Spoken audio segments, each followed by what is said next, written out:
નમસ્કાર, આપ જોઈ રહ્યા છો નેશન પ્લસ ન્યૂઝ. હું છું આપની સાથે હેતલ ભગત.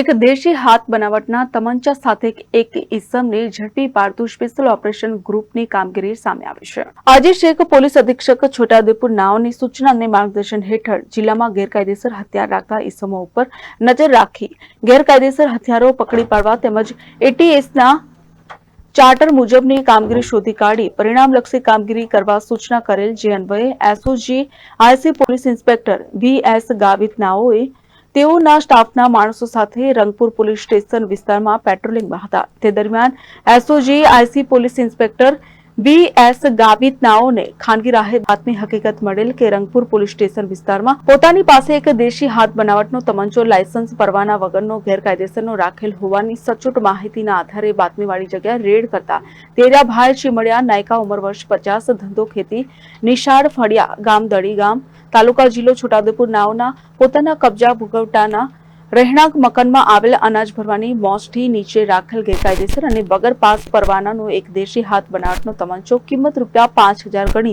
તપાસ અર્થે કબજે કરેલ છે અને સદરી પકડાયેલ ઈસમ વિરુદ્ધ ધી આર્મ્સ એક્ટ મુજબ રંગપુર પોલીસ સ્ટેશનમાં ગુનો દાખલ કરી કાયદેસરની કાર્યવાહી કરવામાં આવેલ છે અને છોટાઉદેપુર એસઓજીને ગેરકાયદેસર હથિયાર શોધી કાઢવામાં સફળતા મળેલ છે. Rehan Patel, nation plus news, Chhota Udepur. સમાચારોના સતત અપડેટ મેળવવા માટે અમારી નેશન પ્લસ ન્યૂઝની યુટ્યુબ ચેનલને સબસ્ક્રાઇબ કરો, બેલ આઇકન દબાવો અને જોડાયેલા રહો ફેસબુક, ઇન્સ્ટાગ્રામ અને ટ્વિટર પર.